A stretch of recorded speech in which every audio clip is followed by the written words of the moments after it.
الحمد لله وكفى والصلاة والسلام على عباده الذين اصطفى خصوصا على أفضلهم وخاتم النبيين محمد الأمين وعلى آله وصحبه أجمعين. أما بعد فقد قال الله تبارك وتعالى كما ورد في سورة الحجرات: اعوذ باللہ من الشیطان الرجیم بسم اللہ الرحمن الرحیم یا ایہا الذین آمنوا لا تقدموا بین یدی اللہ ورسولہ واتقوا اللہ ان اللہ سمیع علیم. یا ایہا الذین آمنوا لا ترفعوا اصواتکم فوق صوت النبی ولا تجہروا له بالقول كجهر بعضکم لبعض ان تحبط اعمالکم وانتم لا تشعرون. ان الذین یغضون اصواتهم عند رسول اللہ اولئک الذین امتحن اللہ قلوبهم للتقوى لهم مغفرة وأجر عظيم. إن الذين ينادونك من وراء الحجرات أكثرهم لا يعقلون ولو أنهم صبروا حتى تخرج إليهم لكان خيرا لهم والله غفور رحيم. وقال تبارك وتعالى كما ورد في سورة الأحزاب: ان اللہ وملائکتہ یصلون علی النبی یا ایہا الذین آمنوا صلوا علیہ وسلموا تسلیما. ان الذین یؤذون اللہ ورسولہ لعنہم اللہ فی الدنیا والآخرہ وأعد لهم عذابا مہینا. صدق اللہ العظیم. رب اشرح لی صدری ویسر لی امری واحلل عقدۃ من لسانی یفقہوا قولی. اللهم ربنا ألهمنا رشدنا وأعذنا من شرور أنفسنا. اللهم أرنا الحق حقا وارزقنا اتباعه وأرنا الباطل باطلا وارزقنا اجتنابه. اللهم وفقنا لما تحب وترضى وتقبل منا فإنك خير المتقبلين. آمين يا رب العالمين. گزشتہ جمعے میں نے یہ اعلان کر دیا تھا کہ میری آج کی گفتگو توہین رسالت علی صاحب الصلاۃ والسلام کے موضوع پر ہوگی. اس کا پس منظر یہ ہے کہ 2 ہفتے قبل مجھے ایک صاحب نے ایک روکا دیا تھا جمعے ہی میں. فوری طور پر تو جب میں نے اس کو اس وقت پڑھا تھا سرسری طور پر تو میں سمجھا تھا کہ پاکستان میں جو قانون توہین رسالت کا 1991 میں بنا اور جس کے خلاف بہت احتجاج ہمارے ہاں عیسائیوں نے کیا، اور یہ کہ نہ صرف اندرون ملک ہوا بلکہ بیرون ملک سے بڑے اعلیٰ سطح پر اس کے خلاف احتجاج ہوا اور ابھی تک جاری ہے، تو شاید اسی قانون کے خلاف کوئی بات اس میں کہی گئی ہے.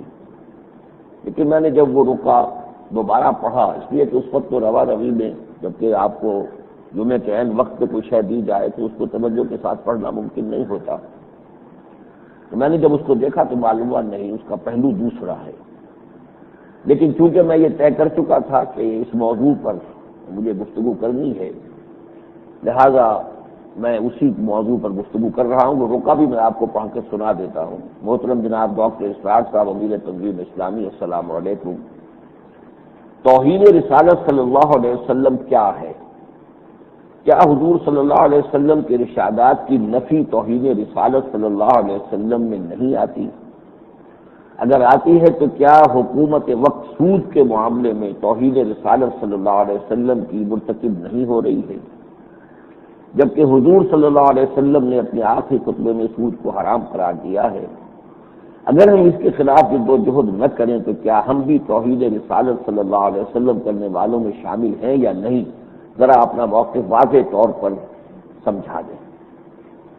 اب اس کا جیسا کہ میں نے عرض کیا پہلا تاثر میرا کچھ اور تھا، لیکن یہ کہ پورا رکا اچھی طرح پڑھنے کے بعد میرا یہ خیال نہیں ہے کہ وہ صاحب توہین رسالت کے قانون کے مخالف ہیں، بلکہ یہ کہ اس کا جو ایک دوسرا پہلو ہے اس کی طرف توجہ دلا رہے ہیں، اور یہ دین و نصیحہ کی ایک بات ہے.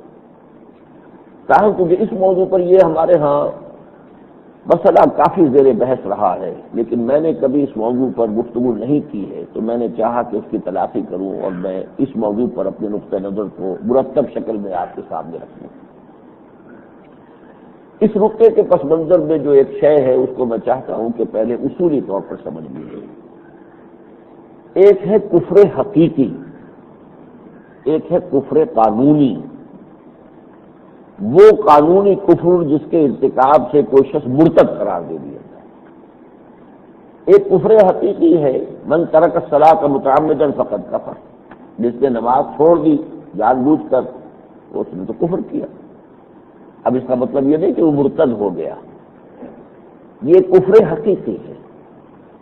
جیسے فرمایا کہ جس شخص نے بھی قرآن کی حرام کردہ کسی شے کو اپنے لیے حلال ٹھہرا لیا،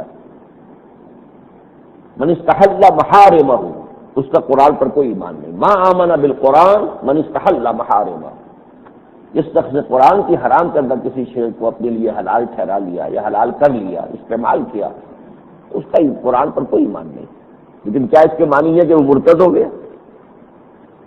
یا جیسے فرمایا گیا، حضور نے 3 مرتبہ قسم کھائی، واللہ لا یؤمن، واللہ لا یؤمن، واللہ لا یؤمن، خدا کی قسم وہ مومن نہیں ہے، خدا کی قسم وہ مومن نہیں ہے، خدا کی قسم وہ مومن نہیں ہے۔ صحابہ لرز اٹھے ہوں گے کہ کون بدبخت ہے جس کے بارے میں حضور یہ فرما رہے ہیں، 3 دفعہ قسم کھا کر اللہ۔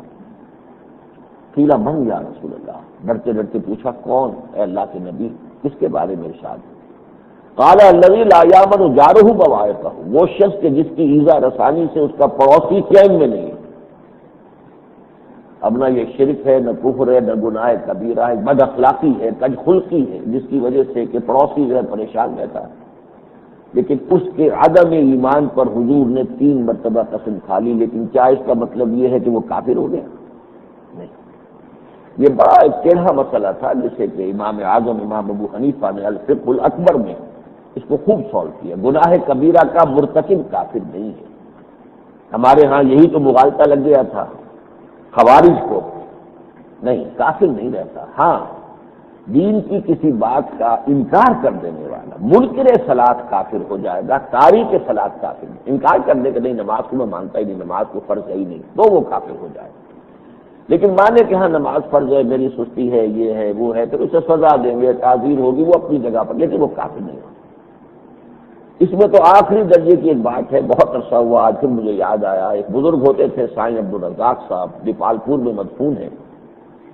وہ بڑے ایک عجیب کیف کے ساتھ کہا کرتے تھے، جو دم غافل سو دم کافر۔ یہ گویا کہ آخری حقیقت جو ہے نا اس کفر حقیقی کی، وہ یہ ہے کہ انسان کا جو سانس بھی غفلت میں گزرتا ہے اسے اس وقت اللہ یاد نہیں ہے، وہ سانس ایک طرح سے کفر میں گزرا ہے۔ جو دم غافل سو دم کافر۔ لیکن یہ کفر حقیقی ہے، یہ کفر قانونی نہیں ہے۔ اسی کے ساتھ ساتھ ہمیں ملتا ہے ایک شرک فی العقیدہ ہے، ایک شرک فی العمل، عملی شرک، اور ایک ہے عقیدے کا شرک، زمین و آسمان کا فرق ہو جائے گا۔ یہی بات آپ نے دیکھی ہوگی، ایک نفاق قلبی ہے، ایک نفاق فعلی ہے، عملی ہے۔ ایک شخص جھوٹ بولتا ہے، ایک طرح کا نفاق اس میں موجود ہے، لیکن کیا یہ نفاق قلبی ہے، عقیدے کا نفاق ہے؟ ضروری نہیں ہے۔ تو اسی طریقے سے توہین جو ہے رسالت کی، وہ بھی ایک حقیقی ہے، اور ایک یہ ہے کہ ظاہری ہے، عملی ہے، لیکن اس میں نیت داخل نہیں ہے۔ تو جو بات انہوں نے کہی ہے، اور واقعہ یہ ہے کہ بہت زوردار بات کہی ہے، کہ حضور کی سب سے بڑی توہین تو یہ ہے کہ آپ کے احکام سے سرکابی کی جائے۔ آپ فرماتے یوں کرو، ہم کہتے نہیں ہم یوں کریں گے، اس سے بڑی توہین کوئی ہوگی؟ وہی بات، ما آمن بالقرآن من استحل محارمہ، جس شخص نے قرآن کی حرام کردہ کسی شے کو حلال ٹھہرا لیا، اس کا قرآن پر کوئی ایمان نہیں۔ جس نے حضور کے کسی فرمان کو پس سے کچھ ڈال کر اور کو اپنی منمانی کی، اس کا کیا ایمان ہوا اللہ کے رسول پر صلی اللہ علیہ وسلم؟ اگرچہ اس میں فرق ہوتا ہے، ایک ہوتا ہے کوگنیزیبل آفینس، جسے ہم کہتے ہیں قابل دست اندازی پولیس، نان کوگنیزیبل آفینس ہوتا ہے کہ جو قابل گرفت نہیں ہوتے ہیں تو بہت بڑا۔ غیبت اخلاقی سطح پر بہت برا جرم ہے، اس درجہ بڑا ہے کہ قرآن مجید میں اس کے لیے تشبیہ دی گئی یا یحب احدکم ان یاکل لحم اخیہ میتا فکرہتموہ، کیا تم میں سے کوئی شخص اسے پسند کرے گا کہ اپنے مردہ بھائی کا گوشت نوچ کر کھائے؟ تو اسے تو تم بہت پسند کرتے ہو، حالانکہ اخلاقی سطح پر یہی کام ہے غیبت کہ جو بھائی موجود نہیں ہے، جو اپنی عزت کا دفاع نہیں کر سکتا، آپ ان کی عزت پر حملہ کر رہے ہیں۔ جیسے کہ مردہ لاش جو ہے اپنا دفاع نہیں کر سکتی، زندہ بھائی کے جسم کو چھیڑ کر دیکھیے، بوٹی اتارنے کی کوشش کیجیے، وہ آپ کی بوٹی نوچ لے گا، لیکن وہ مردہ لاش ہے، جو دوسرا چاہے بوٹی کاٹے گا۔ تو ایک ہے اخلاقی سطح پر بہت بڑا جرم، اور ایک ہے قانونی سطح پر جرم، کوگنیزیبل اور نان کوگنیزیبل۔ یہی معاملہ شرک میں ہوگا، یہی معاملہ کفر میں ہوگا، یہی معاملہ نفاق میں ہوگا۔ اسی طریقے سے واقعہ یہ ہے کہ اس وقت توہین رسالت کا قانونی اطلاق جو ہے، قانونی اطلاق، وہ صرف کسی ایسے قول یا فعل پر ہوگا یا کسی ایسے ظاہر و باہر عمل پر ہوگا جس سے حضور صلی اللہ علیہ وسلم کی توہین بھی نکلتی ہو اور اس کے بھی گہرے شواہد موجود ہوں کہ یہ بدنیتی سے کیا گیا ہے، بالارادہ کیا گیا ہے، اس میں قصد شامل ہے۔ غیر شعوری طور پر کسی کا کوئی ارتکاب ہو گیا ہو تو قابل معافی ہے، وہ توبہ کر لے فوراً کہ اگر میری اس عبارت سے یا میرے اس قول سے یہ مفہوم نکل رہا ہے، میرے پیش نظر واللہ باللہ یہ مفہوم نہیں تھا، لیکن اگر کسی درجے میں یہ مفہوم اس سے نکلتا ہے میں توبہ کرتا ہوں۔ لیکن یہ ہے کہ اگر کوئی عبارت ایسی ہو کہ جس میں محسوس ہو جائے کہ بالکل ارادے کے ساتھ بالقصد یہ قول یا یہ تحریر جو ہے وجود میں آئی ہے یا یہ فعل جو ہے اس کا ارتکاب ہوا ہے، تو اس سے حقیقتاً اہانت محمد صلی اللہ علیہ وسلم مقصود و مطلوب ہے، تو یہ یقیناً اس پر قانون توہین رسالت کا اطلاق ہو جائے گا۔ البتہ یہ ہے کہ واقعتاً جہاں تک اس حقیقی توہین کا تعلق ہے، اس وقت پوری امت مسلمہ اجتماعی سطح پر توہین کر رہی ہے۔ کہیں ہے نظام مصطفیٰ قائم، کوئی جزوی طور پر سمجھ لیجیے کہیں ہے، سعودی عرب میں کچھ قوانین کا اجرا ہے، نظام تو وہ نہیں ہے، وہ بادشاہی نظام جس میں محل تعمیر ہو رہے ہیں، جس میں عیاشیاں ہو رہی ہیں، جس میں کہ لوگوں کو اختلاف رائے کا کوئی حق ہی نہیں ہے، نہ ان کو کہیں منظم ہونے کا کوئی حق ہے، کوئی حق ہی نہیں سمجھ، یہ اسلامی نظام تو نہیں۔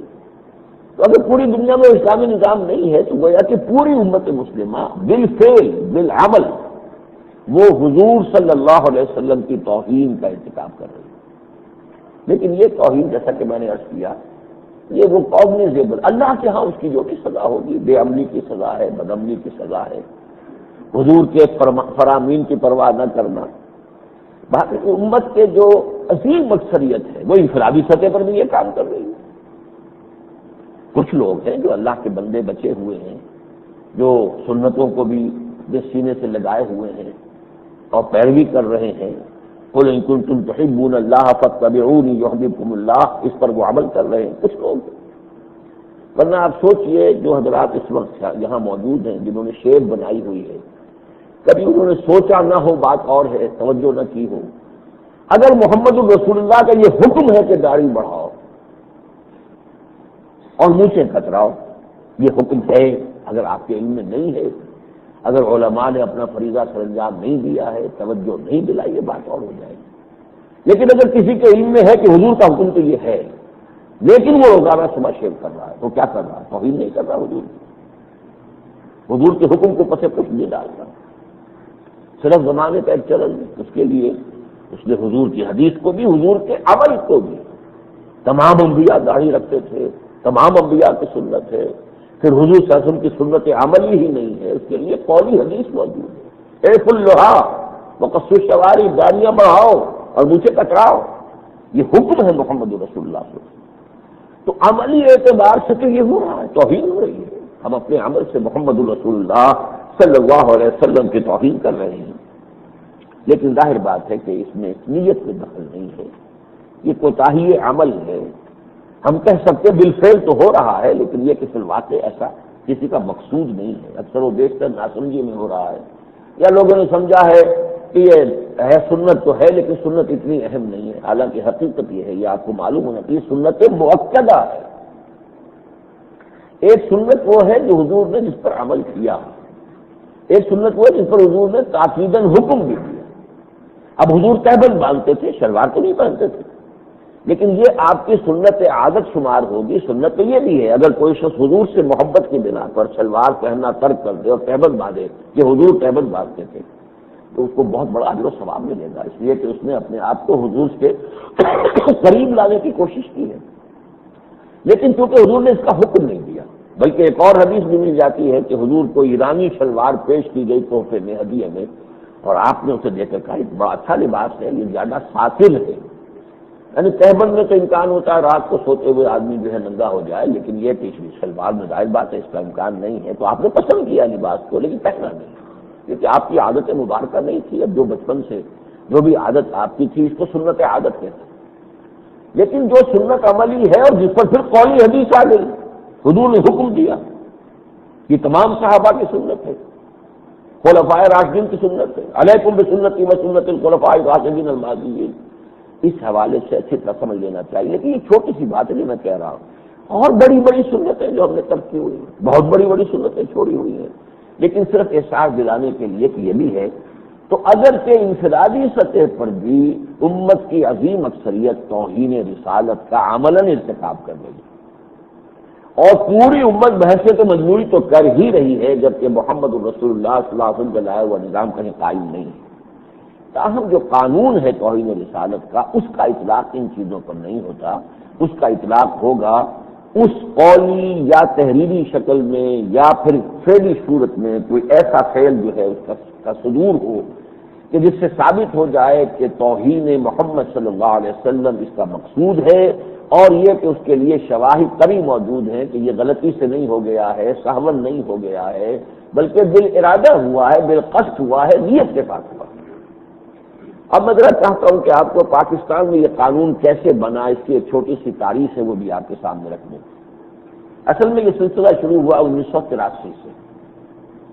ایک ایڈوکیٹ یہاں پنجاب میں اب بھی ہوں گے، مشتاق راج صاحب، انہوں نے ایک کتاب لکھی انگریزی میں ہیونلی کمیونزم، اور اس میں اس نے استہزاء کیا ذات باری تعالیٰ کے جو حضور کا بھی اور اسلامی شاعر کا بھی، کمیونسٹ قسم کا آدمی تھا. اس پر بہت زبردست احتجاج ملک میں ہوا، اور یہ کہ اگرچہ اس میں کافی لہت العال حکومت کی طرف سے رہی، لیکن جب محسوس ہوا کہ یہ تو نفس امن کا اندیشہ ہے اور ہو سکتا ہے کہ اس مشتاق راج کو لوگ قتل کر دیں، تو پھر حکومت نے اسے گرفتار کر لیا. یہ دفعہ 295A 295A کے تحت جو ہے اس کی گرفتاری عمل میں آئی. اس کے بعد یہ 1984 میں شریعت پٹیشن دائر کی گئی. اسماعیل قریشی صاحب ایک ایڈوکیٹ ہیں، سینئر ایڈوکیٹ ہیں سپریم کورٹ کے، ہائی کورٹ کے، انہوں نے یہ شریعت پٹیشن نمبر 1L 1984 جو ہے وہ دائر کی فیڈرل شریعت کورٹ میں کہ توہین رسالت کو یہاں اس کو قابل گرفت قانون اس کے خلاف بنایا جائے، اس کو قابل گرفت جرم شمار کیا جائے، اس کے خلاف سزا ہو، اور وہ سزائے موت ہونی چاہیے. یہ مسئلہ اصل میں ایسا تھا کہ اس پر کافی رد و قدر گفتگو شروع ہوئی، بحث مباحثہ شروع ہوا. عدالت میں تو ظاہر بات ہے ہر ایک کو آ کر اپنے دلائل دینے کا موقع ہے. اسی دوران میں یہ جو ہمارے ہاں ایک بہت مشہور مسمات ہیں، مسمات عاصمہ گیلانی، انہوں نے بھی کہیں تقریر میں حضور کے لیے ایک لفظ نامناسب استعمال کر دیا. یعنی امی جو کہا گیا قرآن مجید میں، اس کے لیے لفظ الٹریٹ. تو الٹریٹ کا لفظ جو ہے انگریزی زبان میں وہ توہین آمیز ہے. یہی مفہوم ان لیٹرڈ ون اس کے ذریعے سے بھی ادا ہو سکتا ہے، اس میں توہین نہیں ہے. لیکن یہ کہ ہم کہتے ہیں دنیاوی اعتبار سے حضور نے کوئی تعلیم حاصل نہیں کی. حضور کو تو جو کچھ بھی علمہ شدید القویٰ ذو مرۃ فاستویٰ وہو بالافق الاعلیٰ، انہیں جو علم دیا گیا وہ علم لدنی ہے، اللہ تعالیٰ نے دیا ہے. یہ اپنے فرشتے کے ذریعے سے بعض روایات سے معلوم ہوتا ہے. حضرت اسرافیل جو ہیں وہ 3 برس تک حضور کے ساتھ رہے ہیں اور تعلیم دیتے رہے. اللہ عالم وہ تعلیم اور ہے، لیکن دنیاوی اعتبار سے الف با تا کر کے کوئی تعلیم حضور نے حاصل نہیں کی. تو ان لیٹرڈ ون، یہ تو ایک عام انداز میں بات کہی جائے تو اس میں توہین نہیں، لیکن الٹریٹ کا لفظ جو ہے وہ تو در حقیقت چاہے انگریزی کا خاص اگر مفہوم لیا جائے تو شاید اس میں وہ مفہوم نہ ہو، لیکن یہ کہ عام طور پر اس میں توہین کا پہلو نکلتا ہے. بہرحال اس کے بعد یہ آپا نثار فاطمہ مرحومہ ہوتی تھی ایک، اور وہ MNA بھی تھی اور بڑی پرجوش کارکن تھی، دینی مزاج بھی تھا. مولانا امین حسن اصلاحی مرحوم کی وہ خواہر نسبت ہی تھی، سالی تھی، ان کی بڑی بہن جو ہے وہ مولانا امیر حسن اصلاحی صاحب کی آنکھوں میں رہی تھی۔ انہوں نے پھر بل پیش کیا 1987 میں 295 سی کہ اس کو جرم بنایا جائے اور اس کی سزا جو ہے وہ سخت ترین سزا، سزائے موت دی جائے۔ یہ بہرحال بڑی رد و قدح کے بعد نیشنل اسمبلی نے اس کو منظور کیا، لیکن اس میں 2 سزائیں رکھ دیں، سزائے موت بھی اور یا عمر قید۔ اس پر پھر اسماعیل قریشی صاحب نے ایک اور پٹیشن دائر کر دی کہ یہ غلط ہے، عمر قید کا معاملہ غلط ہے، ترمیم کی جائے اس میں، اور اس کی صحیح سزا جو ہے بطور حد انہوں نے کہا کہ وہ ہے قتل کیا جانا۔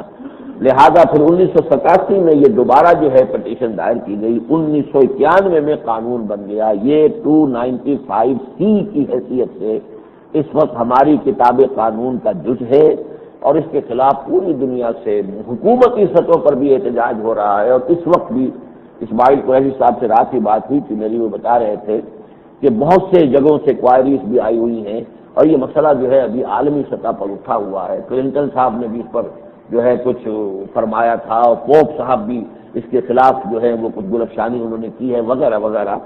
یہ ہے اس وقت کی جو صورتحال ہے، اور اس کام میں واقعہ یہ ہے کہ اسماعیل قریشی صاحب نے سب سے بڑھ کر حصہ لیا۔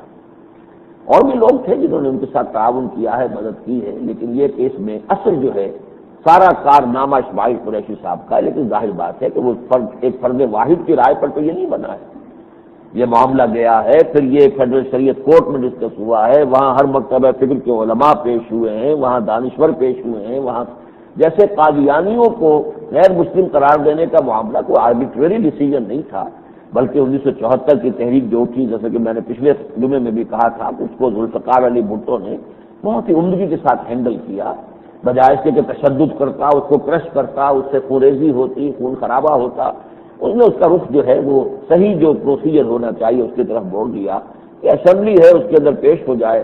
اسمبلی کی ایک کمیٹی بنا دی، ان کے سامنے وہ حافظ ناصر احمد بھی پیش ہو گیا کہ جو قادیانیوں کا سربراہ تھا، اور جو ان کا ایک اور تھا مولوی، میں نام بھول رہا ہوں، وہ یہاں جو لاہوری گروپ ہے وہ بھی پیش ہوئے، ان سب نے بھی کیا۔ لیکن یہ کہ بہرحال اسمبلی نے طے کیا کہ یہ واقعتاً غیر مسلم۔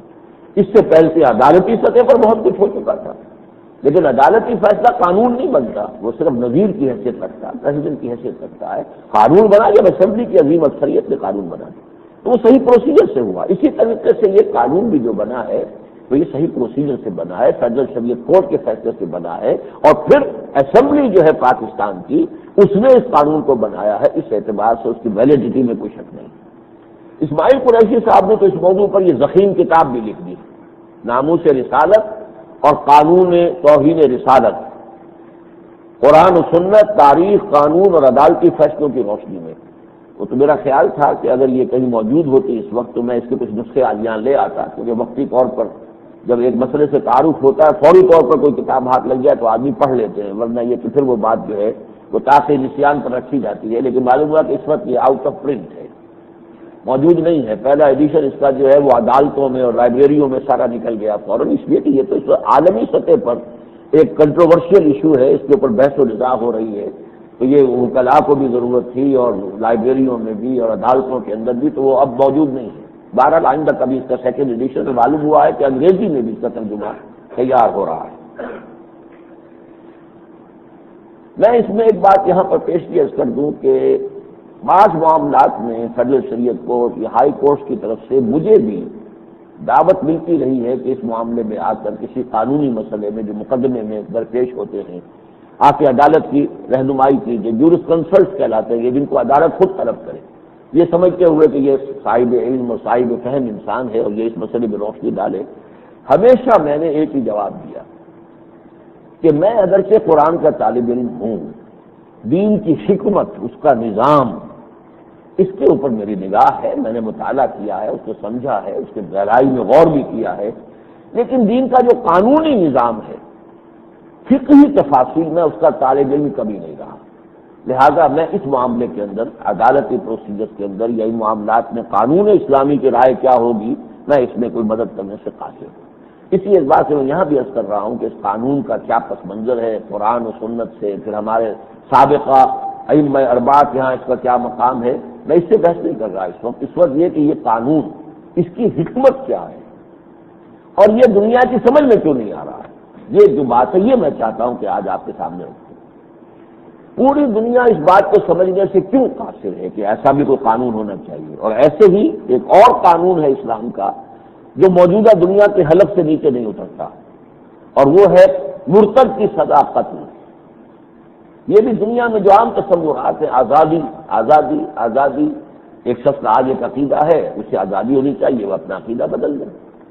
اب آپ اگر وہ مسلمان تھا اور اسلام کو چھوڑ کر وہ عیسائی یا یہودی ہو گیا، آپ اسے قتل کرنے کے ڈر پہ ہیں۔ اسی طریقے سے ایک شخص کی آزاد خیال ہے، اس کا آزاد نظریات ہیں، آزاد اس کا مطالعہ ہے، وہ پیش کرتا ہے جو کوئی پیش کرنا چاہتا ہے، چاہے وہ رشدی کی طرح پر وہ جو ہے وہ چھینٹے اڑائے اور جو بھی توہین کرے اس کا۔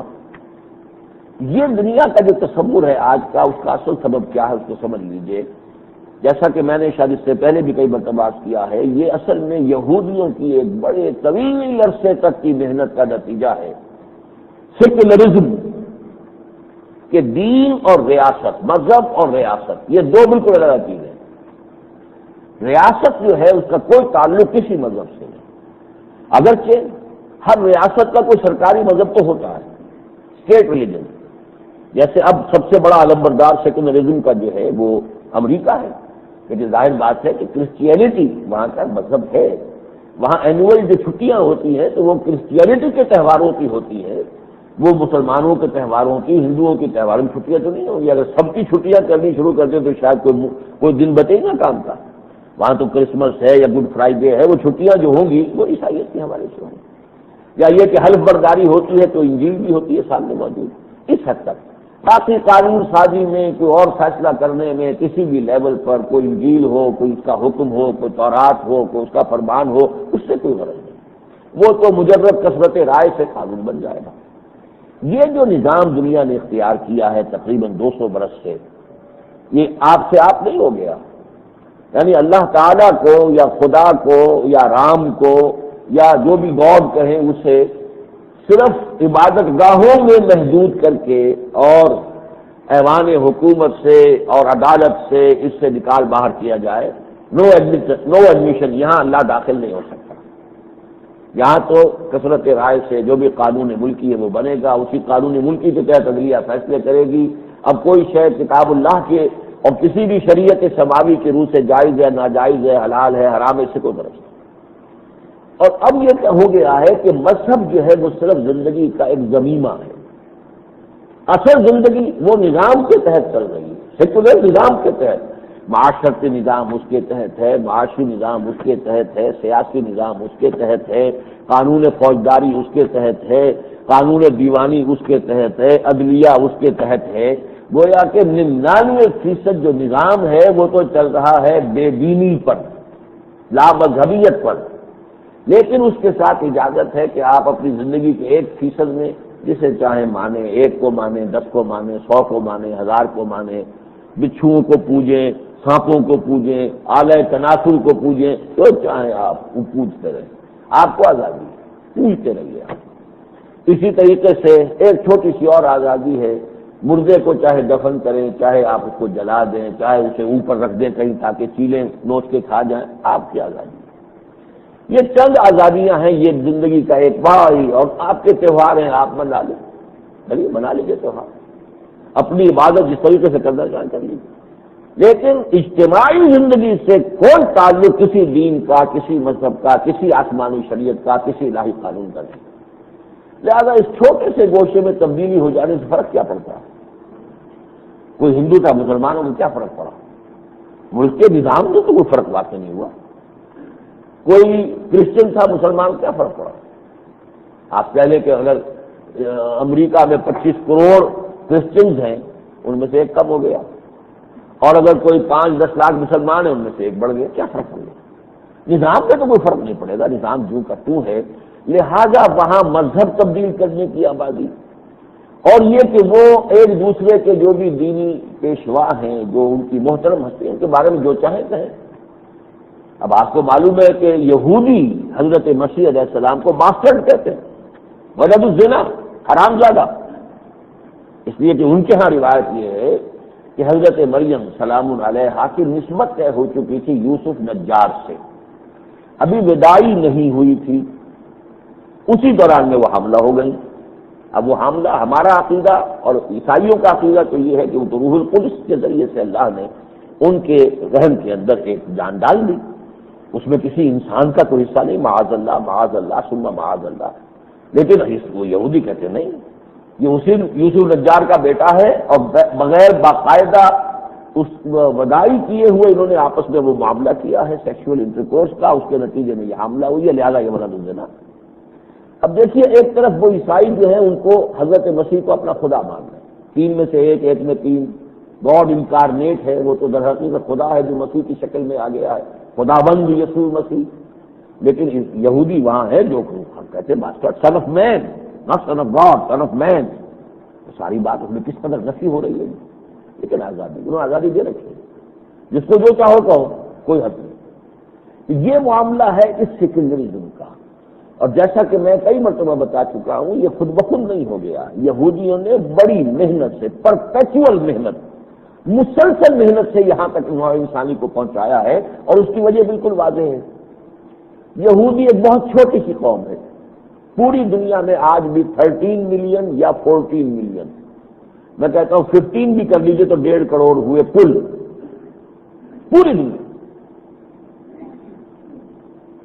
جن میں سے شاید 30-35 لاکھ ہیں کہ جو اسرائیل میں ہیں، اتنے ہی کچھ امریکہ میں، باقی پوری دنیا میں پھیلے ہوئے ہیں، اور یہ چاہتے ہیں پوری دنیا پر کنٹرول۔ کیسے ہوگا؟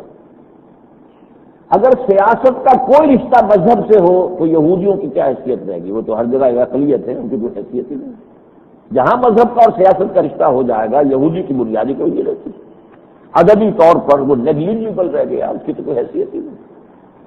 لہذا اس نے سیاست اور مذہب کا رشتہ کاٹ کے پھینک دیا۔ آرڈس نووو سیکولورم 1776 میں جو انسیگنیا بنایا تھا آرڈر آف الومیناٹی کے لیے، وہی $1 نوٹ کے اوپر آج بھی چھپا ہوا ہے۔ آرڈس نووو سیکولورم، ایک نیا نظام، اور وہ نظام بھی جو سیکولرزم کی بنیاد پر ہو۔ یہ ہے کہ جو انہوں نے بڑی محنت سے حاصل کیا ہے، اور چونکہ یہودی مذہب غیر تبلیغی مذہب ہے، کوئی کسی دوسرے کو وہ یہودی بناتے ہی نہیں، وہ تو یہودی نسلی مذہب ہے، یہودیوں کی تعداد تو بڑھ ہی نہیں سکتی، وہ تو یہی جو بھی ان کا جو بھی توالد و تناسل کا معاملہ، اس سے جو تعداد بڑھے تو بڑھے، کنورشن تو ہے نہیں۔ اس لیے ان کے لیے ناگزیر تھا، ایک طرف انہوں نے عیسائیت کو تقسیم کیا، جیسے اسلام کو سنیت اور شیعت میں تقسیم کیا، ایک یہودی نے، عبداللہ ابن سبا نے، اس نے اسلام کا لبادہ اوڑھا اور آ کے الفتنۃ الکبریٰ، عظیم ترین فتنہ جو ہے جس میں حضرت عثمان رضی اللہ تعالی عنہ کی شہادت ہوئی، اور پھر 4.5 برس تک خانہ جنگی ہوتی رہی، جس میں تقریباً 1 لاکھ مسلمان ایک دوسرے کی تلواروں سے ختم ہو گئے۔ یہ کون تھا؟ ایک یہودی۔ اسی طرح ان یہودیوں نے عیسائیت کے 2 ٹکڑے کر دیے، پروٹیسٹنٹس اینڈ کیتھولکس۔ کیتھولکس کا پہلے جو دور عروج تھا اور اختیار تھا، اور پوپ کا جب اقتدار تھا پورے یورپ میں، سود کی اجازت نہیں تھی۔ پروٹیسٹنٹ کے ذریعے سے سود کی اجازت حاصل کری، آزاد خیالی، مسیح کی روح سے سود کے لیے بھی دلائل دیے گئے، اور پھر اس کے ذریعے سے پوری معیشت کو اپنے قابو میں لے لیا، جیسے آج پوری دنیا کی معیشت IMF اور ورلڈ بینک کے ہاتھ میں ہے۔ آج کل اخباروں کی سرخیاں پڑھ رہے، روز اسی کی بات ہو رہی ہے، ہر رونا جو ہے وہ IMF کی قسط جو ہے وہی ہمارے لیے سب سے بڑا رونا ہے۔ تو جس طریقے سے اس کا کنٹرول ہو گیا، ایسے ہی آج سے 100 برس قبل پورے، بلکہ 150 برس قبل پورے دول یورپ جو ہیں ان کے اوپر تسلط ہو گیا تھا یہودیوں کا، جس کا مشاہدہ کر کے آئے تھے علامہ اقبال۔ 1905 سے 1908 تک 3 برس یورپ میں رہے ہیں، اور وہ اس نتیجے پر پہنچ گئے تھے کہ فرنگ کی رگے جاں پنجے یہود، یہ ہے در حقیقت وہ فکر جو اس وقت پھیلا ہوا، سیکولرزم کا فکر، مذہب اور ریاست کی جدائی کا تصور، جس کو اقبال نے کہا کہ مملکت میں اور دین میں جب جدائی ہو جاتی ہے تو پھر حوث کی امیری، حوث کی وزیری، پھر تو یہ اس کے نتیجہ جو ہے وہ لازمن نکلتا ہے۔ لیکن ظاہر بات ہے کہ اسلام جو ہے وہ صرف مذہب نہیں ہے، وہ دین ہے، نظام ہے۔ لہذا کوئی بھی شے کہ جو اس نظام کو نقصان پہنچاتی ہو، اس کا سد باب ضروری ہے۔ مثلا میں آپ سے عرض کرتا ہوں ارتداد کا مسئلہ کیا تھا. قرآن مجید میں یہ بات موجود ہے سورہ آل عمران کی آیت نمبر 72 میں. ایک سازش کی یہودیوں نے. قال طائفة من اہل الکتاب آمنوا بالذی انزل علی الذین آمنوا وجه النہار واکفروا آخرہ لعلہم یرجعون. کہ یہ جو اسلام کی دھاک بیٹھ گئی ہے کہ جو ایک مرتبہ کہتا ہے اشہد ان لا الہ الا اللہ واشہد ان محمد رسول اللہ، اس کے جسم کے ٹکڑے اڑا دیے جائیں تب بھی وہ واپس نہیں آتا. کوئی شیرینی اس میں ہے، کوئی ایسی بات ہے، کوئی ایسا جادو ہے، کوئی ایسا پوزیس کر لینے کے اس کے اندر تاثیر ہے کہ ایک مرتبہ جس نے کہہ دیا اب وہ واپس نہیں آتا. اب اس ساکھ کو یا دھاک کو ختم کرنے کے لیے انہوں نے سازش کی، ایسا کرو صبح کے وقت اعلان کرو کہ ہم بھی اسلام لے آئے، مسلمان ہو گئے. پھر سارا دن ذرا حضور کی صحبت میں رہو، بیٹھے رہو، بہت قریب بھی رہو. شام کو اعلان کر لو جی ہم تو قریب سے جا کر دیکھا ہے کچھ نہیں ہے، دور کے ڈھول سہانے ہے ہی کچھ نہیں، سادہ دن ہم ساتھ رہے ہم نے دیکھ لیا لہٰذا ہم تو واپس جا رہے ہیں، مرتد ہو جاؤ شام کو. اب اس کا راستہ اگر کھلا رکھا جائے تو اسلام اگر اسلام مذہب ہوتا کوئی بات نہیں، اسلام ریاست ہے، اس کی بنیاد جو ہے اس ریاست کی وہ اسلام پر ہے. تو یہ تو در حقیقت اس ریاست کی جڑیں کھودنے کے لیے نہایت مؤثر ترین ہتھیار ہے. لہذا اس کو سدباب کیا گیا، قتل مرتد من بدل دینہ فاقتلوہ. حضور نے فرمایا جو شخص اپنا دین بدل دے، جو مسلمان اسلامی ریاست کا شہری ہو، باہر کا کوئی ہے وہ جانے، اس کے اوپر اسلامی قانون کی تنفیذ جو ہے اسلامی ریاست کا حق نہیں ہے. اسلامی ریاست کے حدود میں کوئی مسلمان اگر مرتد ہو جائے گا وہ واجب القتل ہے. یہ بات سمجھ میں نہیں آتی ان لوگوں کے کہ جن لوگوں کے نزدیک مذہب کا ریاست سے کوئی تعلق نہیں. یہاں ریاست سراسر مذہب کی بنیاد پر قائم ہے. یہ آئیڈیالوجیکل اسٹیٹ ہے، ایک نظریاتی ریاست ہے. نظریے کو اگر ذوق پہنچا دیا جائے تو پھر اس کی بنیاد ہل جاتی ہے. لہذا اسلام کو تو اپنی ریاست اور اپنے نظام کا اہتمام کرنا جو ہے وہ لازم ہے. اور یہ جان لیجئے اسلام کا نظام کل کا کل رسالت محمدی کی بنیاد پر قائم ہے صلی اللہ علیہ وسلم. اسلام کا سارا قانونی ڈھانچہ نبوت اور رسالت محمدی پر قائم ہے صلی اللہ علیہ وسلم. یوں سمجھیے کہ ایک شخص نہایت موحد ہو، ایک ہی اللہ کو مانتا ہو اور نہایت خوش اخلاق ہو، آخرت کو مانتا ہو، محمد کو نہ مانے تو کافر. بات ختم. کتنا ہی متقی ہو، کتنا ہی پرہیزگار ہو، کتنا ہی عبادت گزار ہو، کتنا ہی خادم خلق ہو، کچھ بھی ہو، اللہ کو بھی مانتا ہے، آخرت کو بھی مانتا ہے. وَمِنَ النَّاسِ مَن يَقُولُ آمَنَّا بِاللَّهِ وَبِالْيَوْمِ الْآخِرِ وَمَا هُم بِمُؤْمِنِينَ. جب تک کہ رسالت محمدی کا قرادہ گردن میں نہیں آئے گا وہ مومن نہیں ہے، مسلمان نہیں ہے. اسی لیے علامہ اقبال نے کہا ہے بمصطفیٰ میں رساں خویش را کہ دین ہماؤس، یہاں دین ہماؤس پر توجہ کیجیے. دین تو کل کا کل نام ہے محمد کا صلی اللہ علیہ وسلم. دین قائم ہے نبوت اور رسالت محمدی پر، شریعت کا سارا وجود اس پر ہے، نظام پورا کا پورا کھڑا ہے محمد رسول اللہ صلی اللہ علیہ وسلم کی شخصیت مبارکہ پر. اگر اس کو مجروح کر دیا جائے تو نظام کی عمارت حرام سے نیچے آ جائے گی. یہ ہے اصل بات. اس شخصیت کا معاملہ جو ہے اس کو اچھی طرح سمجھیے کہ اس کے لیے جو تاکیدیں آئی ہیں کہ یہ جو شخصیت محمدی ہے صلی اللہ علیہ وسلم، اس کے ساتھ تمہارا رشتہ کیا ہونا چاہیے؟ ایمان. اور ایمان کے کیا تقاضے ہیں؟ دو: اطاعت کلی اور محبت تمام انسانوں سے بڑھ کر. لا یؤمن احدکم حتی یکون ہواہ تبعا لما جئت بہ. تم میں سے کوئی شخص مومن نہیں ہو سکتا جب تک کہ اس کی خواہش نفس تابع نہ ہو جائے اس کے جو میں لے کر آیا ہوں، جو شریعت لایا ہوں، جو قانون لایا ہوں، اس کے تابع ہو خواہش نفس، تب مومن ہوگے. اور دوسری حدیث میں فرمایا لا یؤمن احدکم حتی اکون احب الیہ من والدہ وولدہ والناس اجمعین. تم میں سے کوئی شخص مومن نہیں ہو سکتا جب تک کہ میں اسے محبوب تر نہ ہو جاؤں اس کے والد سے، اس کے بیٹے سے، یہاں تک کہ تمام انسانوں سے. یہ تو ایمان کی شرائط ہے محمد پر صلی اللہ علیہ وسلم. بدقسمتی سے ہمارے دلوں میں یہ بھی نکلی ہوئی. عید میلاد منا لو، نعتیں پڑھ لو، جلسے کر لو، سیرت کانفرنسیں کر لو، اتباع رسول، اطاعت رسول، محبت رسول کہاں ہے؟ لیکن بہرحال اس وقت میں یہ مرثیہ نہیں کہنا چاہتا، وقت تیزی سے ختم ہو رہا ہے. اس کے ساتھ ساتھ ایک ہے محبت. محبت دل کی چیز ہے. اطاعت وہ عمل میں معلوم ہو جائے گا. ایک شے اور ہے جس کو قرآن مجید بار بار دیا، وہ ہے ادب اور احترام۔ ادب گاہی زیر آسماں از عرش نازک تر، نفس گم کر دمی آیت جنید و بایزید جا، یہ ادب کا مقام۔ یہ ادب جو ہے اس کے اوپر دیکھیے قرآن مجید میں کیسے کیسے زور دیا ہے۔ سورہ اعراف کی وہ مشہور آیت جس میں میری پوری ایک کتاب موجود ہے، کتاب کیا؟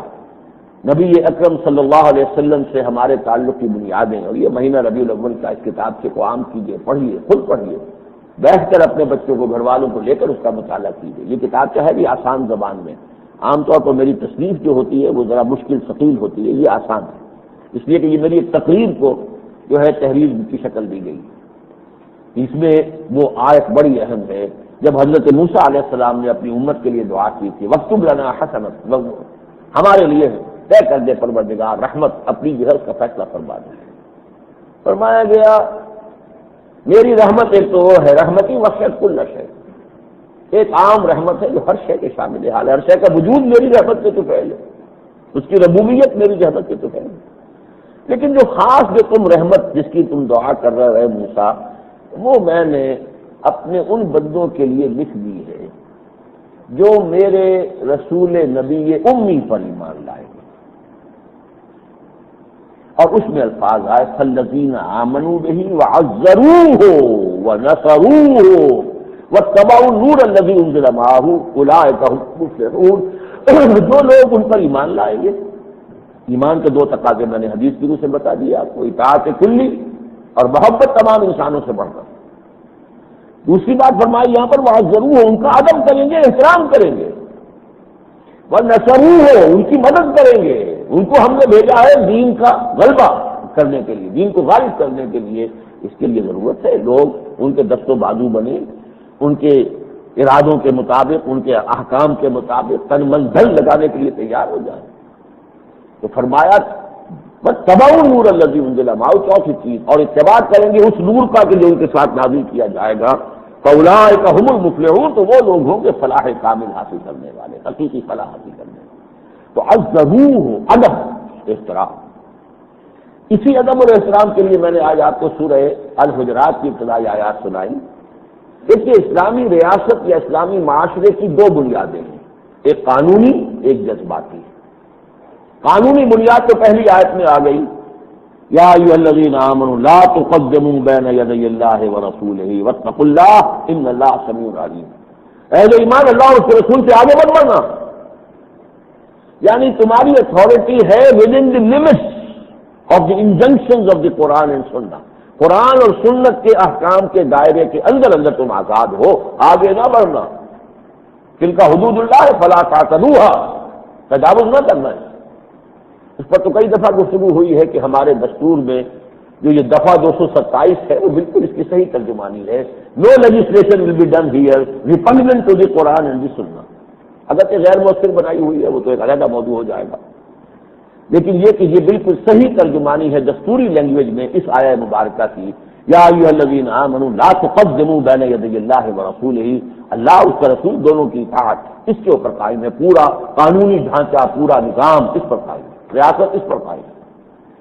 لیکن معاشرے کے اندر یکجہتی رکھنے کے لیے، مرکزیت کے لیے، جذباتی ہم آہنگی کے لیے، کلچرل ہوموجینٹی کے لیے، ثقافتی جو ہے ہم رنگی ہو، یک رنگی ہو، اور کلچرل کنٹینیوٹی کے لیے کہ یہ تسلسل برقرار رہے ثقافت اسلامی کا، اس کی دوسری بنیاد جو ہے معاشرے کی وہ جذباتی لگاؤ ہے محمد الرسول اللہ صلی اللہ علیہ وسلم کے ساتھ، آپ کی محبت، آپ کا احترام۔ جہاں آپ کی بات سامنے آ جائے گردن جھک جائے، زبان بند ہو جائے، گفتگو ہو رہی ہے آپ کی اور آپ دلائل دے رہے ہیں کہ نہیں یوں نہیں یوں ہے، یوں نہیں یوں ہے، دوسرا سے دلائل دے رہا ہے، اچانک وہ کہتا نہیں میں تو اپنے حق میں حدیث رکھتا ہوں، یہ حدیث پیش کر رہا ہوں، اب آپ خاموش ہو جائیں۔ آپ یہ تحقیق کر سکتے ہیں بعد میں کہ یہ حدیث صحیح ہے یا نہیں ہے، موضوع ہے، ضعیف ہے، کیا ہے، قابل استدلال ہے نہیں، بعد میں، لیکن اس وقت چپ ہو جانا لازم۔ اگر قول محمدی سامنے آگے آئے تو خاموش ہونا، اس لیے کہ یہ ادب کا تقاضا ہے، یہ احترام کا تقاضا ہے۔ اس کے بعد بھی آپ نے اپنی گفتگو جاری رکھی تو یہ گستاخی ہو جائے گی۔ اسی لیے دیکھیے اس کے بعد جو 4 آیات مسلسل آئی ہیں، ان کا مضمون ہے صرف احترام اور ادب محمدی صلی اللہ علیہ وسلم۔ یا ایھا الذین آمنوا لا ترفعوا اصواتکم فوق صوت النبی ولا تجهروا له بالقول كجهر بعضكم لبعض ان تحبط اعمالكم وانتم لا تشعرون۔ اہل ایمان کبھی اپنی آوازوں کو نبی کی آواز سے بلند نہ کرنا، اور کبھی ان سے اس طرح بلند آوازی سے بات نہ کر بیٹھنا جس طرح کہ آپس میں ایک دوسرے سے کر لیتے ہو، مبادا تمہارے سارے اعمال حبط ہو جائیں، حقارت ہو جائیں، تمہاری ساری نمازیں روزے حج گئے، وانتم لا تشعرون، اور تمہیں اس کا شعور بھی نہیں ہو۔ تم نے کوئی کفر تو نہیں کیا، تم نے کوئی شرک نہیں کیا، تم نے کچھ نہیں کیا، صرف سوئے ادب گاہی زیر آسماں دش ناگفت لا ترفعوا اصواتکم فوق صوت النبی ولا تجهروا له بالقول كجهر بعضكم لبعض ان تحبط اعمالكم وانتم لا تشعرون۔ اس کے بعد مثبت انداز میں فرمایا ان الذين يغضون اصواتهم عند رسول الله اولئك الذين امتحن الله قلوبهم للتقوى لهم مغفرة واجر عظيم۔ یہ تشویق اور ترغیب کا انداز ہے، پہلا ترغیب کا انداز، وہ دھمکی کا انداز تھا، تہدید اور ترغیب، یہ تشویق اور ترغیب کا انداز ہے۔ یقیناً جو لوگ اپنی نگاہ اپنی آوازوں کو پست رکھتے ہیں اللہ کے رسول کے سامنے، وہی ہیں جن کے دلوں کو اللہ نے جانچ کر پسند کر لیا ہے، چن لیا ہے تقویٰ کے لیے، اور ان کے لیے بہت بڑا اجر۔ اس کے بعد ایک اور جو کہ عام طور پر ایسے ہی بغیر کسی ارادے کے ایک ہو رہی تھی سوء ادب کا ارتکاب ہو رہا تھا، ان الذین ینادونک من وراء الحجرات اکثرهم لا یعقلون۔ یقیناً وہ لوگ جو آپ کو حجروں کے باہر سے پکارتے رہتے ہیں۔ اب عرب کے لوگ تمدن سے تہذیب سے زیادہ آشنا نہیں تھے، خاص طور پر جو بدو لوگ باہر سے آ جاتے تھے۔ اب وہ جس وقت آئے وہ سمجھتے ہیں کہ ہمیں ملنا ہے محمد سے صلی اللہ علیہ وسلم، اب وہ آوازیں دے رہے ہیں، حوالوں میں فلاں حجرے میں ہیں، فلاں ام المومنین کے ہاں ہیں، وہاں کھڑے ہو کے آوازیں دی یا محمد اخرج علینا۔ اب اس میں سوء ادب بھی ہے، سوء آداب بھی ہے، ایک شخص کی اپنی ایک پرائیویٹ زندگی بھی تو ہے نا، اس کا اپنا معمولات کا معاملہ بھی تو ہے نا۔ آپ سے اگر وقت طے ہوا ہے اور آپ آئے ہیں تب تو یقیناً آپ کو ریسیو کیا جانا چاہیے، لیکن آپ بغیر وقت طے کیے ہوئے آ گئے ہیں تو آپ کا یہ حق نہیں ہے کہ یقیناً وہ شخص آپ سے ملاقات کرے۔ وَإِذْ قِيلَ لَكُمُ ارْجِعُوا فَارْجِعُوا، اگر کہا جائے چلے جاؤ، نہیں ہم اس وقت مل سکتے، چلے جاؤ، لوٹ جاؤ۔ اس حوالے سے حضور کے ساتھ معاملہ اس سے 10 گنا ہو گیا کہ عام آداب سے آگے بڑھ کر یہ تو گویا کہ حضور کی شان میں ایک طرح سے گستاخی بھی ہو رہی ہے۔ ان الذین ینادونک من وراء الحجرات اکثرهم لا یعقلون، بے شک وہ لوگ جو اے نبی آپ کو پکارتے ہیں حجروں کے باہر سے، ان کی اکثریت ناسمجھوں پر مشتمل ہے۔ یہ کوئی جان بوجھ کر نہیں کر رہے، یہ یوں سمجھیے کہ ابھی ان گھر لوگ ہیں، سویلائزڈ نہیں ہیں، اس لیے یہ کر رہے ہیں۔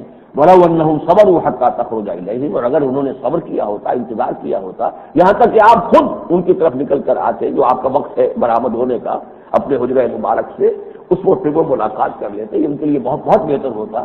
واللہ غفور الرحیم، لیکن کیونکہ یہ دانستہ نہیں ہے، نادانستہ ہے، غیر مہذب ہونے کی وجہ سے، تو اللہ غفور الرحیم، اللہ مغفرت کرنے والا ہے، معاف فرمانے والا، رحم فرمانے والا ہے۔ تو یہ ہے اصل میں مسئلہ کہ یہ احترام جو ہے محمد رسول اللہ صلی اللہ علیہ وسلم، آپ کا ادب، یہ ہماری معاشرتی زندگی کا پیوٹ ہے۔ ایک ستون اگر ہے قانون دستور، تو ایک ستون ہے جذباتی طور پر محمد سے صلی اللہ علیہ وسلم اور آپ کا اتباع۔ اگر یہ ختم ہو جائے گا تو تہذیب کا، اسلامی تہذیب کی بنیاد ختم ہو جائے گی۔ یہی تو تھا دین الہی کے اندر، پتہ اسی کا تو چاک کیا گیا تھا دین اکبری میں۔ دین الہی بس اللہ کو مان لو، باقی یہ کہ یہ رسالت اس کی کوئی بات نہیں، جس کا نتیجہ کیا نکلا کہ امت محمد کا تشخص ختم ہو رہا تھا، جس کے خلاف سے کھڑے ہوئے ہیں شیخ احمد سرہنگی رحمۃ اللہ علیہ، وہ ہند میں سرمایہ ملت کا نگہباں، اللہ نے بروقت کیا جس کو خبردار۔ انہوں نے پھر اتباع سنت پر جو زور دیا ان کے مکاتیب کے اندر، جس قدر زور ہے، واقعہ یہ کہ آپ تصور نہیں کر سکتے۔ معلوم ہوتا ہے کہ اسی کی انہوں نے لگا رکھا، اسی کی رٹ ہے، اسی کو دہرا رہے ہیں، ہیمر کر رہے ہیں، اور ان کے یہ خطوط ہیں اس وقت کے امراء سلطنت، جو بڑے بڑے وہ منصب دار تھے، ان کے نام وہ خطوط۔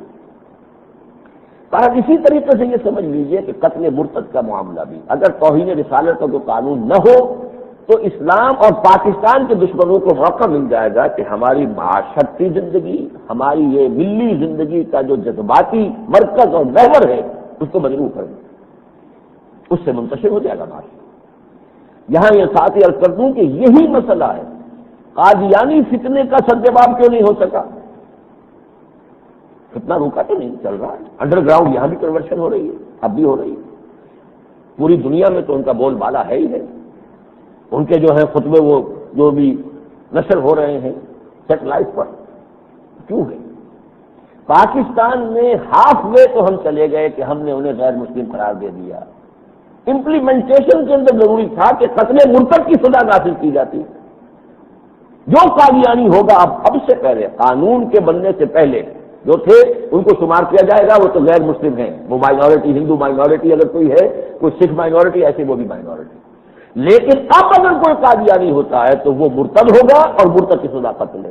جب تک اس سزا کی تنفیذ نہیں ہوتی اس وقت تک اس فتنے کا سرجواب ہو ہی نہیں سکتا، بلکہ انہوں نے مظلومیت کا لبادہ اوڑھا ہوا، ایک سمپیتھی جو ہے ہمدردی پوری دنیا میں، دیکھیے جی ہم تو مسلمان ہیں، ہمیں یہ کہتے ہیں مسلمان نہیں ہیں، ہم نمازیں پڑھتے ہیں، ہمیں کلمہ نہیں پڑھنے دیتے، ہمیں مسجد نہیں بنانے دیتے، تو پوری دنیا میں انہوں نے اپنے لیے ہمدردی کی جگہ پیدا کی، لہذا واقعتاً اس فتنے کا سرجواب ممکن نہیں ہے۔ یہ میں نے کئی مرتبہ کہا، بعض مواقع پر مجلس تحفظ ختم نبوت ہے، اس کے بعد اجلاس کے ہوتے ہیں، مجھے بھی بلایا گیا، میں نے کہا جب تک آپ اس پر مورچہ نہیں لگائیں گے، اب میں واقعتاً یعنی ڈانٹ دیتا ہوں اسماعیل قریشی صاحب کو کہ انہوں نے توہین رسالت کے لیے کیپٹل پنشمنٹ طے کروا لی اس ملک کے قانون میں، تو کیا ارتداد کے اوپر نہیں کرایا جا سکتا؟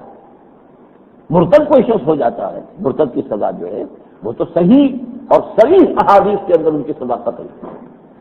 توہین رسالت کے اوپر صریح احادیث، آپ کے بعد واقعات اور افعال تو ہے جن سے ثابت ہوتا ہے کہ جو بھی توہین رسالت کا ارتکاب کرے اس کی سزا بہت ہے، اس کی ساری تفاصیل دی انہوں نے اپنی کتاب میں، اور خلافت راشدہ کے دوران بھی ایسے واقعات جو ہوئے، لیکن حضور کا کوئی صریح قول نہیں ہے، صریح قول موجود ہے مرتد کے لیے، ہم نے اسے نافذ نہیں کیا، اور جب تک وہ نافذ نہیں کریں گے، میں نے ہمیشہ ان سے کہا جب تک آپ اس پر ڈیرا نہیں لگائیں گے، لیکن غالباً وہی جو اس وقت پوری عالمی فضا ہے دنیا کی، اس کا جو اثر ہے تو ہمت نہیں ہو رہی کہ یہ مطالبہ بھی کیا جائے کہ قتل مرتد کی سزا بھی یہاں پر نافذ کی جائے۔ بہرحال ایک بات جو میں اور واضح کرنا چاہتا ہوں، اگرچہ وقت ختم ہو رہا ہے، پاکستان میں اس قانون کے خلاف جو سارا ہنگامہ ہو رہا ہے وہ بظاہر عیسائی کر رہے ہیں، حقیقتاً قادیانی کر رہے ہیں، وہی پورا فلسفہ عالمی سطح پر بھی قادیانی، اور قادیانی اس وقت اعلی کار ہیں ویسٹ کے، کرسچینٹی کے، اور کرسچینٹی اس وقت اعلی کار ہے یہود کی، یہود کی سازش، انہوں نے عیسائیت کو فتح کر لیا ہے یہودیوں نے، اور یہ لوگ جو ہیں یہ انہی عیسائی قوتوں کے، وہ برطانیہ ہو امریکہ ہو، ان کی سرپرستی کی وجہ سے ان کا بول بالا ہو رہا ہے، بڑھ رہے ہیں، چڑھ رہے ہیں، بڑی بڑی عمارتیں بن رہی ہیں، ان کے جو ہے اگر آپ ان کے ترقی کا معاملہ دیکھیں تو وہ تو خاص طور پر امریکہ میں جا کر تو بہت سے لوگ ہیں جو دنگ رہ جاتے ہیں، تو یہ ایک انٹرنیشنل سازش کا معاملہ ہے، اور پاکستان میں بھی یہ قادیانی ہے کہ جو اس لیے انہیں معلوم ہے یہاں اسلام کی طرف اور پیش رفت ہوئی اگر آگے تو قتل مرتد بھی آ جائے گا، یہ تو اسلام کی طرف جو تدریجاً پیش رفت ہو رہی ہے، اگر ادھر تدریجاً پیش رفت ہوتی ہے تو یہ توہین رسالت کا قانون آ گیا، اگلا قدم جو ارتداد کا قانون آ جائے گا، ان کے لیے تو پھر گویا کہ زندگی اور موت کا مسئلہ ہے۔ تو اصل میں جو ہے ان کے پیچھے جو ہے وہ یہودی، عالمی سطح پر یہودی عیسائیوں کے پیچھے، اور لوکل سطح پر یہودیوں کے ایجنٹ قادیانی وہ عیسائیوں کے پشت پر ہیں کہ جو اس پورے فتنے کو ہوا دے رہے ہیں۔ میں نے کچھ عرصے پہلے یہیں پر تقریر کی تھی کہ یہودیت، عیسائیت اور اسلام، وہ پھر انگریزی میں چھپی بھی ہے میری تقریر، ٹو کرسچنز ود لو، یہ ایک ایسا کتاب کا میرا کہ چاہیے کہ آپ میں سے جن حضرات کا بھی کوئی تعلق ہو عیسائیوں کے ساتھ انہیں وہ کتاب کیا پہنچائیں، کہ ذرا غور کرو عیسائیوں سے، میں نے کہا ہے حضرت مسیح سوائے اس کے کہ تم انہیں الوہیت میں شریک سمجھتے ہو اور ہم نہیں سمجھتے، ہم سمجھتے اللہ کے رسول تھے، باقی ہمارا تمہارا کوئی اختلاف نہیں،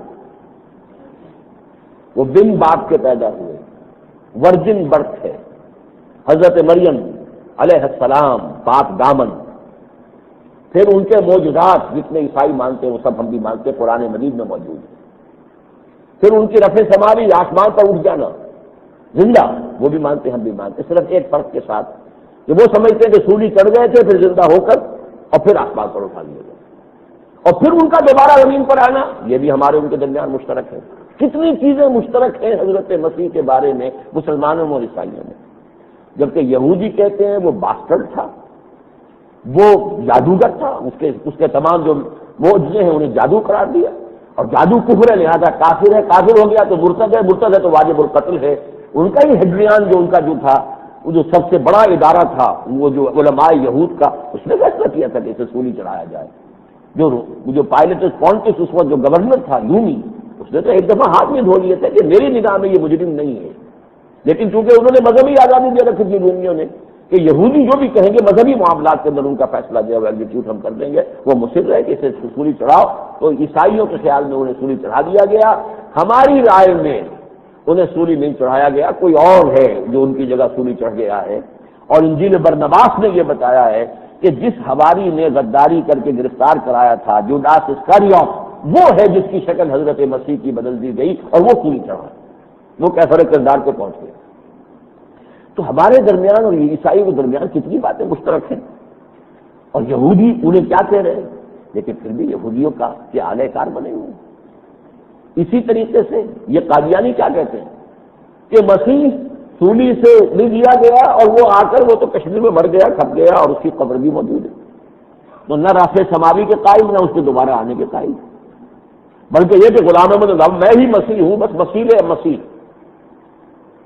آنے والے سے مسیح ناصری مقصود ہے یا مجدد جس میں ہو فرزند مریم کے صفات، یہ مسئلہ اقبال نے بھی بیان کیا ہے۔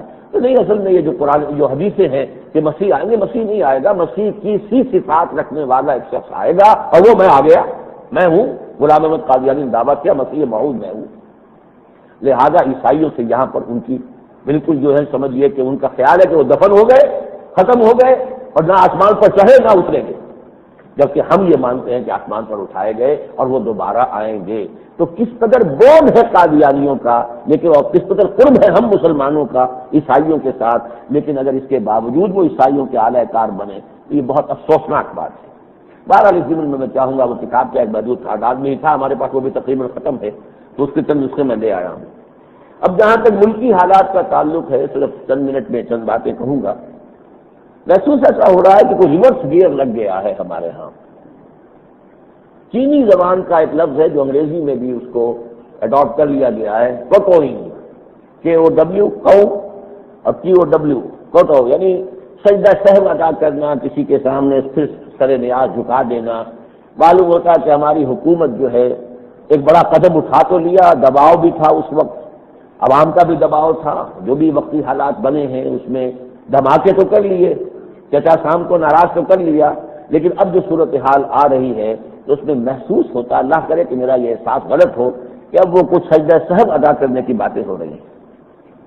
کشکول توڑ دیا، لیکن ساری خبریں بھری ہوئی ہیں، IMF کا قرضہ ہمیں ملنا چاہیے، یہ ملنا چاہیے، ہمارا حق ہے، ہم نے ساری شرطیں پوری کر دی ہیں، فلاں ہو گیا ہے، ساری جو ہے اسی کشکول کی جب گفتگو ہو رہی ہے۔ کہاں توڑ دیا کشکول؟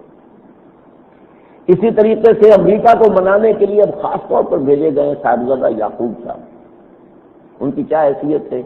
نہ وہ حکومت میں ہے، نہ وہ اسمبلی میں ہے، نہ وہ سینٹ میں ہے، ہوئی سی اس لیے کہ جو ان کے سابق گڈ آفیسز کے اندر تھے امریکہ کے، امریکن اگر ان کے بارے میں کوئی اچھی رائے رکھتے ہیں، میں نہیں جانتا، عام طور پہ مشہور ہے کہ وہ امریکہ کے مفادات کے نگران رہے پاکستان میں، واللہ عالم، میں یہ باتیں نہیں کہہ سکتا، لیکن گڈ آفیسز میں ہونا تبھی تو بھیجا ہے، کیوں بھیجا؟ ورنہ آپ کے وزراء نہیں موجود اس کو۔ لیکن یہ کہ شاید شمشاد صاحب گئے تھے پہلے، وہ شاید ناکام ہو کر آئے ہیں، تو اب بھیجا گیا ہے صاحبزادہ صاحب کو۔ کالا باغ ڈیم کا بھی جس طریقے سے ایک بڑا مجاہدانہ اعلان کر دیا تھا، معلوم ہو رہا ہے کہ اس میں بھی جو صورتحال سامنے آ رہی ہے تو کچھ نہ کچھ اس کے بھی تاخیر اور تعویض کے معاملات سامنے آ رہے ہیں۔ بہرحال جرأت کے ساتھ اعلان کرنا چاہیے کہ ہم قرضے نہیں دیں، بات ختم، اور اس کے ساتھ پھر یہ جو سختی آ جائے وقتی طور پر آ جائے گی، ہماری تجارت کے لیے بھی، ہماری LCs نہیں کھلیں گے، ہماری درآمد بند ہو جائے گی، ہو جائے کچھ عرصے کے لیے۔ اصل سے زندہ رہنے کے لیے یہ زمین ہمیں غذا دینے کے لیے تیار ہے، یہ فضا ہمیں ہوا دینے کے لیے تیار ہے، پانی موجود ہے، زندہ رہنے کے لیے کسی درآمد کی ضرورت نہیں۔ یہ ساری انگریزی ادویات آ رہی ہیں، یعنی کوئی زندگی دینے والی نہیں ہے، یہ تھوڑا سا جو ہے دھوکہ لگ جاتا ہے کہ زندگی بڑھ گئی بچ گئی، کچھ نہیں ہوتا۔ اگر یہ ادویات دینے والی ہوتی تو پھر امریکہ میں تو کوئی مرتا ہی نہ۔ یہ تو چیزیں سب کی سب ایک بنا ہوا کھیل ہے، اور ایسی 50 روپے کی ایک گولی جو ہے یہاں کا مسلمان ایک کیپسول لے کر خرید کر کھاتا۔ یہ سارے دھندے جو ختم ہو جائیں تو بہتر، فطری زندگی گزارے، اللہ تعالیٰ ہمیں اس کی توفیق عطا فرمائے۔ اس کے ساتھ ہی اندرون ملک سود کا خاتمہ جو ہے، اور اس کے لیے راجہ غفور الحق کی جو کمیٹی خود انہوں نے بنائی تھی، اس نے کام پورا کر لیا، پیش کر دیا، اور ہماری معلومات یہ ہے کہ وہ کافی اچھا انہوں نے پیش رفت کا معاملہ کیا۔ اب اس کی تنفیذ نہیں ہو رہی، وہ ہڈی پھر پھنسی ہوئی ہے۔ اندر پہلے ختم کرو تاکہ باہر بھی کہنے کا حق ہو کہ سود تو ہم فوراً بند کر رہے ہیں۔ باقی یہ کہ جب ہماری سہولت ہوگی، ہماری کتاب کا قرآن کا یہ حکم ہے فَنَظَرَةٌ إِلَىٰ مَيْسَرَةٍ، کہ جب پھر سہولت جب ہوگی ہمارے لیے ہم تمہارے قرضے دے دیں گے، یا یہ کہ آخری اعلان یہ بھی کہ قرضے نہیں دے سکتے۔ اسی طرح ایک مسئلہ ہمارے ہاں جو ہے اس وقت وہ رائے بل فارم کا چل رہا ہے۔ مجھے افسوس ہے قاضی صاحب کو اس طرح کی باتیں نہیں کرنی چاہیے تھی۔ ایک دور میں ہمارے یہاں سر محل وہ سر محل کہاں گیا ابھی پتہ ہی نہیں، وہ ہوا میں تحلیل ہو گیا، پتہ نہیں کہاں گیا۔ اس طرح کی چیزیں جو ہے اٹھا کر پھر ان کا ثبوت نہ ہو تو وہ بات جو ہے ایک عام قسم کا آدمی اپوزیشن لیڈر جو کام کرے ایک دینی جماعت کے سربراہ کو نہیں کرنا چاہیے۔ ویسے میں شریف فیملی سے بھی یہ عرض کرنا چاہتا ہوں، آپ اگر ملک کی خدمت کا کوئی ارادہ رکھتے ہیں تو کیا ضروری تھا یہ محل بنانے؟ وہ مغلئی محل نہ ہو، ہے تو محل، بڑی بڑی عمارتیں تو ہیں۔ کیا ماڈل ٹاؤن کی کوٹھیاں جو ہیں عام آدمی اس ملک کا ان کوٹھیوں کے آس پاس بھی جائے رہائش سکتا؟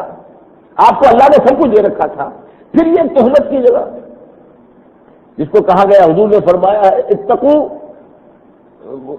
تہمہ، مواقع تہمہ، ایسے مواقع سے ایسی باتوں سے بچو جس پر تہمت لگ سکتی ہو۔ تو خامخواہ اتنے بڑے بڑے بنانا، کتنے دن رہنا دنیا میں میاں شریف صاحب کو، کتنا جی لیے ہیں، کتنا اور جی لیں گے، اور کتنا جو ہے یہ لوگ جی لیں گے، اور یہ آئے اور گئے، نہ معلوم کتنے لوگ بڑے بڑے آئے اور گئے، بھٹو آیا اور گیا، اور نہ معلوم کون کون آئے اور گئے۔ ان چند روزہ زندگی کے لیے اتنا کچھ بندوبست کرنا جس سے خامخواہ انگلیاں اٹھانے کا موقع ملے۔ اگر تو قوم کا، ملت کا، ملک کی خدمت کا بیڑا اٹھایا ہے تو انہیں تو اپنے معیار زندگی کو کم تر کی طرف لانا چاہیے، نہ یہ کہ اسے برتن بنائیں اور بڑھائیں اور اپنے کاروبار کو اور ملوں کو توسیع دیں۔ بہرحال ان سے بھی میری گزارش یہ ہے، لیکن باقی یہ کہ اس قسم کی باتیں جو ہیں وہ عام جو اپوزیشن لیڈر ہوں ان کے منہ پر تو سج جاتی ہیں۔ قاضی صاحب سے بھی درخواست کروں گا میں اس معاملے کو جس طرح بھی ہو ختم کر دیں۔ بارک اللہ لی ولکم فی القرآن العظیم ونفعنی وإیاکم بالآیات والذکر الحکیم۔